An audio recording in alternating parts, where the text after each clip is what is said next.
बिस्मिल्लाहिर्रहमानिर्रहीम। आज का देर आमद एक मशहूर शख्सियत के साथ।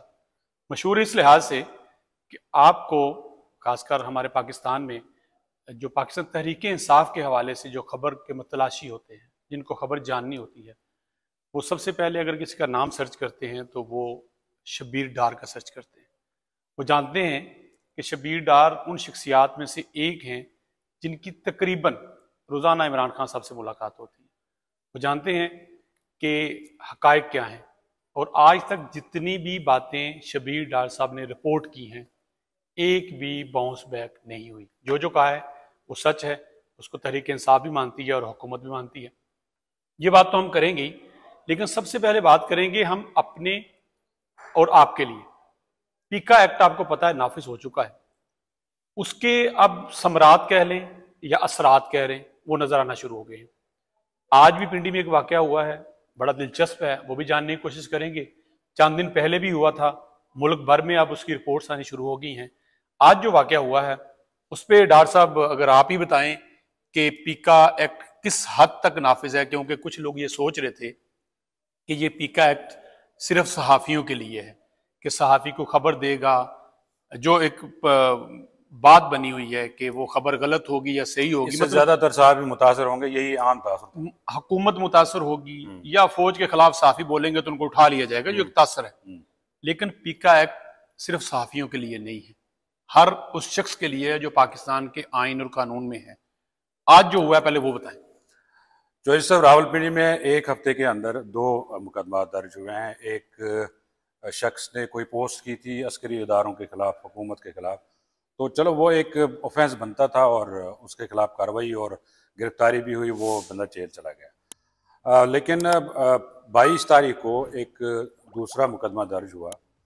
वो इस बुनियाद पे हुआ कि सदर में एक किसी शख्स ने गाड़ी खड़ी की थी किसी दुकान के आगे, तो उस गाड़ी को ट्रैफिक पुलिस ने लिफ्टर के ज़रिए उठाया, और जब वो गाड़ी उठाई जा रही थी उस वक़्त उस दुकानदार ने उसकी वीडियो बनाई। वो वीडियो उसने टिकटॉक पे शेयर की और वो वायरल हो गई। उसमें उस शख्स ने ये तासुर दिया कि जो ट्रैफिक पुलिस की जानिब से जो कार्रवाइयाँ हो रही हैं या पुलिस की जानिब से, वो उससे आम शहरियों को मुश्किलात है, आम शहरियों के खिलाफ कार्रवाइयाँ हो रही हैं, इससे जो है ट्रैफिक पुलिस की जानिब से ये गैर कानूनी इकदाम किए जा रहे हैं शहरियों के खिलाफ। खैर, ये वीडियो जब वायरल हुई उसके बाद ट्रैफिक पुलिस ने इसको देखा, उन तक ये शिकायत पहुंचाई गई या उन्होंने खुद देखा, तो उसके बाद जो है इस शख्स के खिलाफ मुकदमा दर्ज हुआ पैका एक्ट के तहत। तो अभी तक लेकिन इस मुकदमे में गिरफ्तारी नहीं हुई है जो पुलिस हुकाम से। मुकदमा दर्ज हो चुका है, मुकदमा दर्ज हुआ। अच्छा, पैका एक्ट का जो कानून है, इसके बारे में पहले ये आम ख्याल था कि ये मीडिया के लिए है और ये सहाफ़ियों के लिए, वही मैं जो आपसे बात, और इससे ज़्यादातर जो है मीडिया कंट्रोल किया जाएगा, ये आम तासुर था। बल्कि पब्लिक में भी ये परसेप्शन था कि इससे मीडिया को ही कंट्रोल किया जाएगा। लेकिन अब जो मुकदमा दर्ज हो रहे हैं उसमें हम ये देख रहे हैं कि इससे न सिर्फ सहाफ़ी मुतासर हो रहे हैं बल्कि इससे आम पब्लिक भी मुतासर हो रही है, क्योंकि अब ये जो मुकदमा लेटेस्ट दर्ज हुआ ये तो आम शहरी के खिलाफ दर्ज हुआ है, और ये पैका एक्ट की सेक्शन 21 है और उसकी सब सेक्शन है D1। उसमें ये बताया गया है कि अगर कोई भी शख्स किसी भी इदारे या उसके अफसरान या उसके एहलकारों के खिलाफ कोई भी फ़ोटो या कोई भी तस्वीर बनाता है और उसको अपने अंदाज से प्रोपेगेंडा करके उसको सोशल मीडिया पे वायरल करता है, तो ये ऑफेंस बनता है। ये उस सेक्शन की जो सेक्शन दिया गया है पैका एक्ट में, तो ये उसकी जो है इसको इस तरह एक्सप्लेन किया गया है, तो उसी सेक्शन के तहत ये मुकदमा दर्ज किया गया है। लेकिन चूँकि ये मुकदमा जो है पैका एक्ट के तहत दर्ज किया गया है और इसमें 5 साल मैक्सिमम सज़ा है कैद और 10 लाख रुपए जुर्माना। साहब, आपने एक लफ्ज़ इस्तेमाल किया है, मुतासर हो रहे हैं। मुतासर होने से मतलब ये है कि गलत पकड़ा जाना। कोई बंदा, मैं जो आम सेंस में मैं आपके खिलाफ कोई बात करता हूँ, क्या आपका राइट नहीं कि आप मुझसे पूछें कि चौधरी साहब ये आपने क्या किया है और क्यों किया है? दूसरा एंड ये है जिसपे आम लोगों का तहफ़्फ़ुज़ात भी हैं। जैसे आपने कहा कि मुतल्लिका अदारों के अफसरान के खिलाफ बात नहीं हो सकती, हुकूमत के खिलाफ कोई बात नहीं हो सकती। वो तो समझ में आती है, क्यों नहीं हो सकती, होनी चाहिए। क्या वो मादर पिदर आज़ाद हैं, वह आइन कानून के पाबंद नहीं है। ये जो पहले मैंने कहा है कि कोई शख्स अगर किसी के बारे में गलत राय देता है, जैसे अभी ट्रैफिक वाले कह रहे हैं वो अपना काम कर रहे होंगे, लेकिन तासर देने की ये कोशिश की गई कि ट्रैफिक पुलिस गलत कर रही है, इस पे आपकी क्या है? वो भी मुतासर हो रहे हैं या उनके खिलाफ ठीक होगा? देखें, बहुत सारे ममालिक में सिटीजन जर्नलिज्म हो रहा है। ठीक है, शहरी भी मोबाइल के जरिए अपना जो यूट्यूब चला रहे हैं, अपने जर्नलिज्म कर रहे हैं। लेकिन हमारे मुल्क में चूँकि एक मखसूस हालात में हम रह रहे हैं, तो इसकी वजह ये बनी कि जो प्रोपेगेंडा किया जा रहा है इदारों के खिलाफ, या जो जहर उगला जा रहा है सोशल मीडिया पे, या इदारों के खिलाफ बहुत सारी मनफी जो बातें हैं जो है वो सामने आ रही हैं। तो ये पेका एक्ट का मकसद असल में ये है कि जो सोशल मीडिया पे एक प्रोपेगेंडा किया जा रहा है उसको कंट्रोल किया जाए। लेकिन जाहिर है पेका एक्ट से पहले जितनी भी एक्टिविटीज़ हो रही थी सहाफ़त की आड़ में या सिटीजन जर्नलिज्म की आड़ में, तो उसका मकसद यही था कि एक तो लोगों को पता चले कि पुलिस क्या कर रही है, वो ट्रैफिक पुलिस हो या आम पुलिस हो या दीगर जो इदारे सिविल एडमिनिस्ट्रेशन के इदारे हैं। उसका मकसद ये होता था कि लोगों को पता चल जाता था कोई अगर पुलिस किसी के साथ ज्यादती कर रही है, कोई गैर कानूनी तौर पर किसी का चालान हुआ, बहुत सी ऐसी वीडियो जिससे पुलिस को मदद मिल जाती है, तो पुलिस को भी मदद मिल जाती थी। लेकिन अब चूंकि पेका एक्ट का इस्तेमाल इसमें लाया जा रहा है, तो इससे एक तो सहाफ़ी तो जाहिर है मुतासर हो ही रहे हैं। जितने भी अभी तक मुकदमात दर्ज हुए हैं, या फरहान मलिक गिरफ्तार हुआ, इससे पहले मतीउल्लाह जान गिरफ्तार हुआ, इससे और भी लोग गिरफ्तार हुए। सहाफ़ियों के खिलाफ तो कार्रवाइयाँ हो रही हैं, लेकिन अब आम शहरियों के खिलाफ भी ये कार्रवाई शुरू हुई है। ये समझ से बाहर है और मुझे नहीं लगता कि ये ज़्यादा देर सस्टेन कर पाएगा, क्योंकि जब आम पब्लिक मुतासर होगी तो जाहिर है फिर पब्लिक में भी इदारों के खिलाफ। आप ये कहना चाह रहे हैं कि जो खबर हमें एक आम शहरी से मिल जाती थी, हम यहाँ बैठे हैं, चक्री पे कोई वाक़या होता है या पिंडी के किसी गिरदोनवा में होता है, कोई एक वीडियो वायरल होती है तो आपको अंदाजा होता है, अदारों को भी अंदाजा हो जाता है कि ये यहाँ पे हो रहा है। जैसे आज कचहरी में इस्लामाबाद में एक वाक़या हुआ। लेकिन इसमें एक बात है, देखें, जब हमारे पास खबर आती है ना, चाहे कोई वीडियो की शक्ल में हो, तस्वीर की शक्ल में हो या FIR की शक्ल में हो, तो सहाफ़ी अपने तौर पर उसको कंफर्म करने की कोशिश करता है, उसके मुख्तलिफ जावियों से, मुख्तलिफ लोगों से राब्ते करता है। जब उसको लगता है कि नहीं ये खबर है, तो वो उसके बाद फाइल करता है अपने इदारे को। जी, ये तो है, क्योंकि इदारा भी फिर उनकी भी एक तरीकाकार है, नहीं, उनका एक तरीकाकार है। वो भी रिपोर्टर से पूछते हैं कि खबर कहाँ से आई, सोर्स क्या है। तो सहाफ़ी का तो अपना होम पेपर वर्क, अपना होमवर्क पूरा करके जो है खबर देता है। लेकिन मसला ये है कि जब आम आदमी सोशल मीडिया पे वीडियो अपलोड करता है तो उसको पूछने वाला कोई नहीं। ना उसके पास कोई अदारा है, ना उसको कोई पूछने वाला है। जाहिर है जब आम आदमी इस तरह का प्रोपेगेंडा करता है तो उसको वो रोक भी नहीं सकते। सोशल मीडिया एक समंदर है, तो जाहिर है इदारे तो उनके लिए तो मसाइल हैं, उनके लिए ये चैलेंजेस है, लेकिन ये पहले से हैं और ये अब और भी होंगे ये चैलेंज। लेकिन जाहिर है इससे ये तासुर अब बन रहा है कि जो हुकूमत ने एक्ट पास किया है उससे सिर्फ ये सहाफ़ियों के लिए नहीं है, बल्कि ये आम आदमी के लिए, सियासी वर्कर के लिए। शॉर्ट से अल्फाज में बताइए, ये जो हो रहा है, पीका की बात कर रहे हैं, होना चाहिए नहीं होना चाहिए? क्योंकि दोनों एस्पेक्ट नज़र आ रहे हैं। जैसे आप बता रहे हैं ना कि एक सहाफ़ी तो खबर की तहकीक करेगा, फाइल करेगा, उसकी पूछ भी होगी, क्रेडिबिलिटी भी है, रिस्पॉन्सिबिलिटी भी है। एक आदमी अपलोड कर देता है, तो क्या होना चाहिए? अगर हम दोनों तरफ से देखें, कोई शख्स है वो अपलोड कर देता है, उसके भी जो समरात आते हैं, बहुत से लोग उस वीडियो को देख के उसका ट्रेंड बना देते हैं, बाद में पता चलता है तो बात ही नहीं थी। होना क्या चाहिए? दरमियानी रास्ता क्या है? क्या समझ आती है आप? देखें, आप खुद भी सड़कों पे रहे हैं। ये जो कानून पास हुआ है, सहाफ़ियों ने बड़े एहतजाज किए और इस पर बड़ी रिजेंटमेंट शो की है। लेकिन जाहिर है हुकूमत जिस तरह से इसको पेश कर रही है, और मुझे लगता है कि इसमें कुछ सेक्शंस ऐसी हैं जिन पे नज़रसानी होनी चाहिए। ओके, ठीक है, कानून ठीक है, क्योंकि आप भी देखते हैं कि सोशल मीडिया पे इतना बड़ा प्रोपेगेंडा किया जा रहा है बगैर देखे, बगैर किसी अथेंटिसिटी के। वो चाहे अस्करी इदारे ये देखिए भी वो जाफर एक्सप्रेस पे जो हुआ 200 ताबूत बचा दिए, गर्दनें उतार दी, क्या क्या वो चाहे सियासी वर्कर हो, आम आदमी हो। जाहिर है आम आदमी को इंफॉर्मेशन तक इतनी एक्सेस नहीं होती है, उसके पास जो चीज़ होती है वो उसी को एक्सेस करता है और अपना माइंड सेट बनाता है। जाहिर है जब इस तरह के प्रोपेगेंडे होंगे तो फिर इससे आम आदमी भी उससे मुतासर जाहिर होगा, आम भी होता है और मुल्क का नाम भी जो है दुनिया मुल्क भर का में नाम भी बदनाम होता है। ये कानून ठीक है, लेकिन कुछ जिस तरह हुकूमत भी कह रही है कि और हम भी कह रहे हैं, तो इस पे मिल बैठ के ही कोई रास्ता निकाला जा सकता है। जो इसमें सेक्शंस लगी हैं उन पे नजरसानी होनी चाहिए, ताकि विक्टिमाइज लोग ना हो, विक्टिमाइज भी ना हो, और जो इदारों के खिलाफ जो प्रोपेगेंडा किया जा रहा है उसकी भी रोकथाम जरूरी है। रोकथाम हो। डॉक्टर साहब हमारे साथ मौजूद हैं। डॉक्टर साहब जाते जाते आप हो और हम इमरान खान साहब की बातें ना करें, खान साहब रोजे कैसे रख रहे हैं? सुपर फिट हैं, एनर्जेटिक हैं या घबराए हुए हैं? देखें खान साहब फिजिकली फिट हैं, ओके। उनको आप देखेंगे तो बाहर उनमें कोई ना वो किसी बात की शिकायत करते हैं कि ये मसला है वो मसला है, और जेल रूल्स के तहत, जेल मैनुअल के तहत जो उनको सहूलियात दस्तियाब हैं वो उनको दी जा रही है। हमारी जेल हुकाम से बात भी होती है इस हवाले से। जेल मैनुअल के हिसाब से दस्तियाब हैं या एक्स्ट्रा भी दस्तियाब हैं? नहीं, एक्स्ट्रा भी है, यानी वो चूँकि आम कैदी नहीं है, सियासी कैदी हैं और साबिक प्राइम मिनिस्टर भी हैं, तो उनको ज़रा उनकी सिक्योरिटी का भी इशू है, उनको अलग रखा गया है, उनको किचन भी अलग दिया गया है, एक मशक्कती भी उनके साथ होता है जो उनकी सारी चीज़ों का देखभाल करता है। तो ये चीज़ें जो है ना इनको दी गई हैं, ये सहूलियात। टीवी चैनल्स कितने दिए गए हैं डॉक्टर साहब?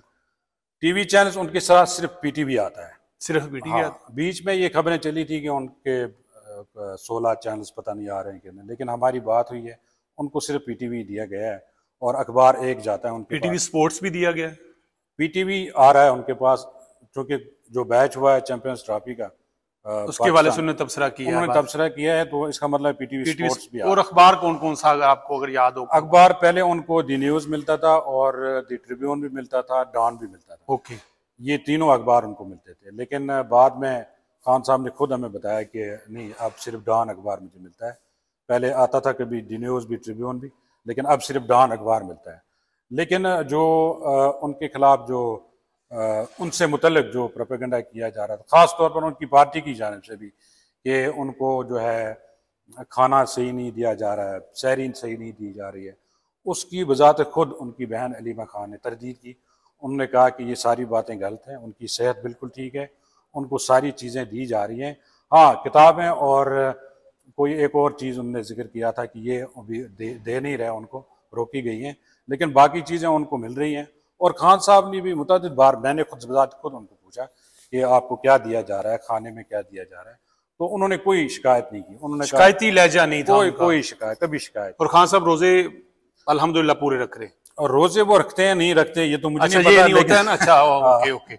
लेकिन खान साहब ये जो इंतजामात रोजों के हवाले से पूरे हैं, ये पता चला था। कुरान पढ़ रहे हैं, तफसीर पढ़ रहे हैं। जी, ये उन्होंने कहा था कि मैं कुरान पढ़ता हूँ और किताबें भी उनको दी गई हैं, किताबें भी पढ़ते हैं, तो इस तरह का कोई इशू नहीं है।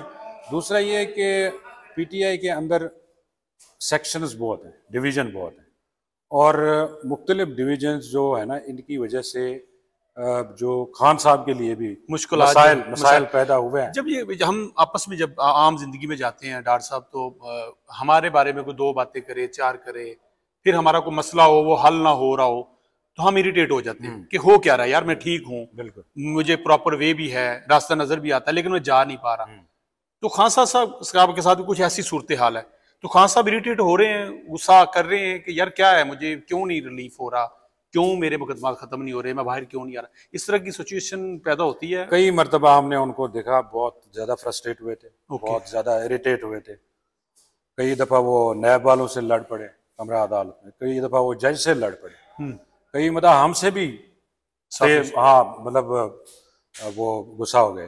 तो ये जाहिर है, एक बंदा जब 1.5 साल से ज़्यादा अरसा हो गया उनको जेल में, उन्होंने जो ज़िंदगी गुजारी है, जो फैम उन्होंने देखा है, क्रिकेट में हो या फिर जो प्राइम मिनिस्टर बने, तो जाहिर है ऐसा बंदा जब 1.5 साल जेल रहा हो तो वो ज़ाहिर है इरिटेट तो होगा। लेकिन ओवरऑल जब मैं उनको देखता हूँ तो मुझे हैरानी होती है, क्योंकि 72-73 साल उनकी उम्र है जी।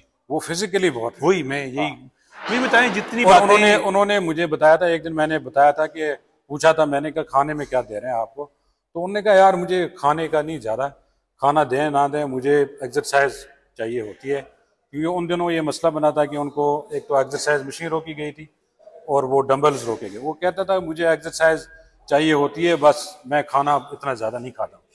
जितनी बातें खान साहब के हवाले से बाहर आती हैं, बहुत से लोग मिल के आते हैं, हमें लगता है कि मैं समझता हूँ कि 3 दर्जन से करीब तर्जमान हैं उनके शायद, जी जी, जो मुख्तलिफ बातें करते हैं। इनमें से कितनी डार साहब बातें जो हैं जो सच होती हैं, आपको लगता है कि यार ये इतनी सी बातें सच हैं, बाकी जी? शोएब साहब बेशतर बातें जो है ना वो बिल्कुल झूठ बेबुनियाद होती है। ओके, ठीक है, वो खान ने नहीं की होती। हाँ, आप अलीमा खान चाहे बात करे वो ऑथेंटिक हो जाती है। ओके, ठीक है, उसके अलावा उनके जो है party leaders barrister Gauhar Khan हो गए, सलमान अकमर राजा है, इनके मुंह से आप कभी ऐसी बात नहीं सुनेंगे। अच्छा, मतलब आप बड़ा आइडेंटिफाई दे रहे हैं कि 2-3 लोग हैं जिनकी बात ठीक है। हाँ, ओके, बाकी जो बातें करते हैं लोग, जाहिर है वो कारकुनों को जरा चार्ज करने के लिए, उनको इंटैक्ट रखने के लिए कुछ बातें की जाती हैं।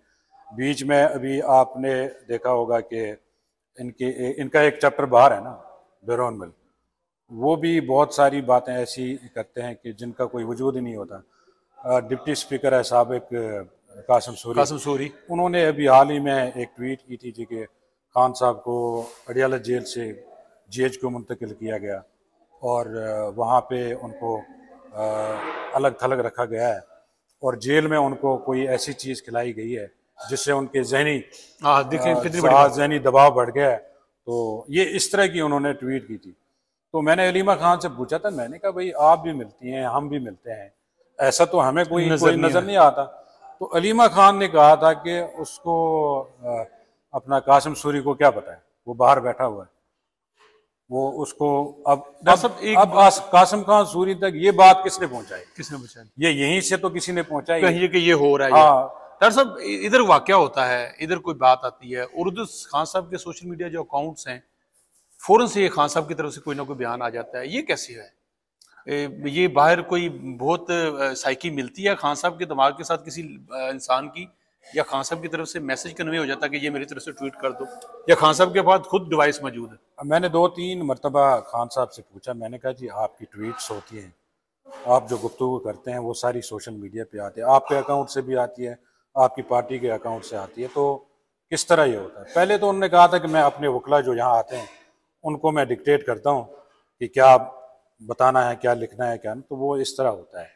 तो बाद में काफ़ी अर्सा गुजरा तो मैंने उनको बताया कि आपके अकाउंट से एक वीडियो ट्वीट हुई है जो रियासत के खिलाफ थी, यानी उसमें बांग्लादेश का जिक्र था, फिर अमोदुर-रहमान कमीशन का जिक्र था, फिर उसमें आर्मी चीफ की तस्वीर भी लगाई थी जो मौजूदा आर्मी चीफ है।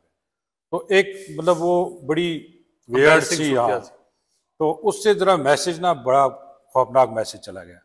तो मैंने उनसे पूछा जी, मैंने कहा आपके अकाउंट से ये वीडियो आप इसको ऑन करते हैं? उसने कहा जी मैं ऑन करता हूँ इसको, जो भी मेरे अकाउंट से कोई भी चीज़ शेयर होती है मैं उसको ऑन करता हूँ। मैंने उनसे पूछा, मैंने कहा ये वीडियो ट्वीट हुई है, आपने देखी है ये? कहता नहीं। मैंने कहा उसमें ये चीज़ें हैं। कहता एकदम उन्होंने पलटा खाया, उन्होंने कहा यार मैं जेल में हूँ, मुझे नहीं पता बाहर क्या हो रहा है, और मैंने मेरी सोशल मीडिया तक हसासियत का उनको अंदाजा है, सोशल मीडिया तक एक्सेस नहीं है, मुझे क्या पता है किसने क्या ट्वीट किया है, वीडियो क्या है।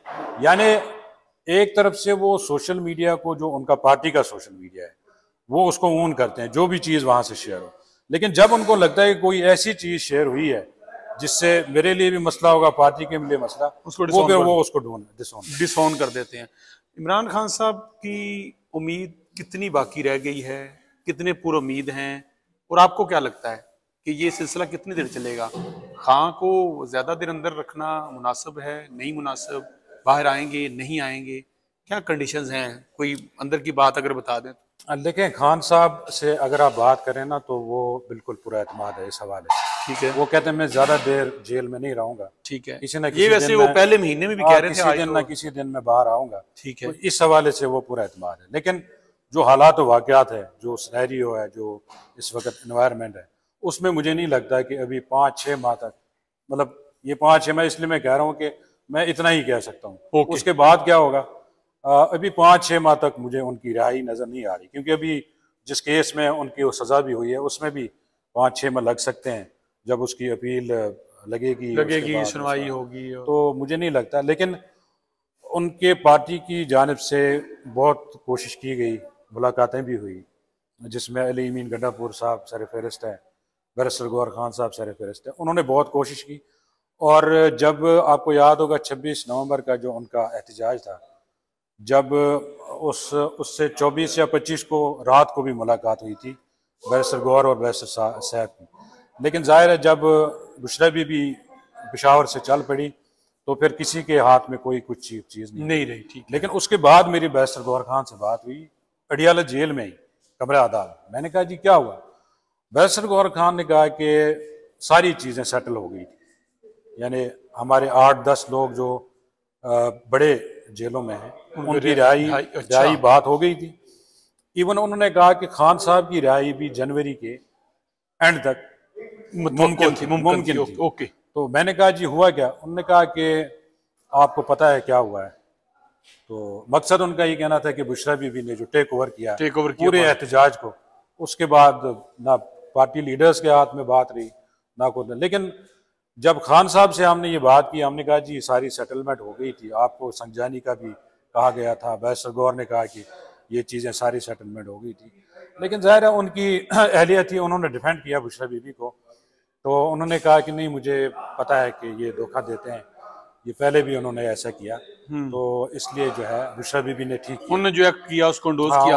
हम खान साहब की बातें बहुत कर चुके हैं, खान साहब को अंदर रख के मौजूदा हुकूमत या कहीं इस्टेब्लिशमेंट क्या अब लाइन ऑफ डायरेक्शन पे चल पड़े हैं? मुल्क जो तरक्की की तरफ जाना था, जो हमें लग रहा था ट्रैक से उतर गया है, आलमी तन्हाई का शिकार था, इन्वेस्टमेंट नहीं आ रही, इन्फ्लेशन रेट था, मार्केट में कसाद बाजारी थी, लोग तंग थे। आप समझते हैं कि इमरान खान को अंदर रख के मौजूदा हुकूमत जो है, मौजूदा सेटअप जो है, वो बेहतरी की तरफ चला गया है, जा रहा है? कहीं से आपको कोई उम्मीद नजर आ रही है डॉक्टर साहब? देखिए हुकूमत की जो पॉलिसीज है ना, वो मेरा ख्याल है ठीक डायरेक्शन में जा रही है। ठीक जा रही है। अच्छा। क्योंकि आज से 1 साल पहले अगर आप हालात का जायजा लें तो बहुत अफरा तफरी थी, महंगाई बहुत ज़्यादा थी, जाहिर है लोगों को परेशानी का सामना था।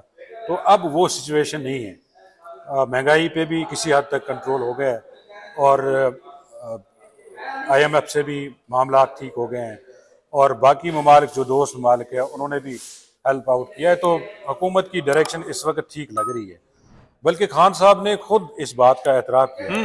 उन्होंने कहा कि जी हुकूमत ने मईशत को स्टेबलाइज ज़रूर किया है, ये उनकी बात है, ये उन्होंने 2 दफा कहा है। हाँ, उन्होंने कहा कि और आपने उसको सुना है? हाँ, उन्होंने कहा कि हुकूमत ने मईशत को, रुपए को स्टेबलाइज ज़रूर किया है, लेकिन ग्रोथ नहीं हो रही है। ओके। और ये मईशत इतनी ज़्यादा देर यहाँ रुक नहीं सकती, ये गिर सकती है। ओके। यहाँ तक उन्होंने इस बात को तस्लीम किया कि हुकूमत ने मईशत को स्टेबलाइज किया है, यानी रोका हुआ है। पहले वो कहते थे कि बिल्कुल माशी तौर पर ख़त्म है, मुल्क बेड़ा गर्क हो गया, तो लेकिन ये उन्होंने तस्लीम ज़रूर किया है। और हुकूमत भी कह रही है कि ग्रोथ नहीं है, अब वो ग्रोथ की तरफ जा रहे हैं। हुकूमत अभी जो लेटेस्ट वज़ीर ख़जाना ने बयान दिया, उन्होंने कहा कि हम अब ग्रोथ की तरफ जा रहे हैं। तो इस हवाले से तो डॉक्टर साहब हमारे साथ मौजूद थे, मेहमान हमारे आ चुके हैं, तो हम इसी को ख़त्म करते हैं। डॉक्टर साहब के पास शायद इतनी बातें हैं कि हम अगले 2-2.5 घंटे भी बैठ रहे हैं तो शायद ख़त्म ना हो, क्योंकि मेरा समझता हूँ कि खान साहब से मिलने वाला शायद वो वाहिद शख्स है जो रोज़ाना की बुनियाद पे हर तारीख पे वहाँ पे मौजूद होते हैं और उनके एक्सप्रेशंस को, उनकी फीलिंग्स को, उनकी उम्मीदों को, उनकी नाउमीदी को ये समझते हैं। आज का व्लॉग आपको कैसा लगा? इसमें पीका एक्ट के हवाले से बात हुई है, उस पर जो एक्शंस हो रहे हैं उस पर बात हुई है, इसको ज़रूर सुनिएगा और कोशिश कीजिएगा कि हमारा जो कानून है, दायरा है, हम उसके अंदर रहें। हाँ, अगर आपकी बात सच है तो उसको बयान करने में, उसको शेयर करने में हर्ज नहीं, क्योंकि सांच को आँच नहीं। आज के लिए इतना ही, इजाज़त दीजिए, अल्लाह हाफिज़।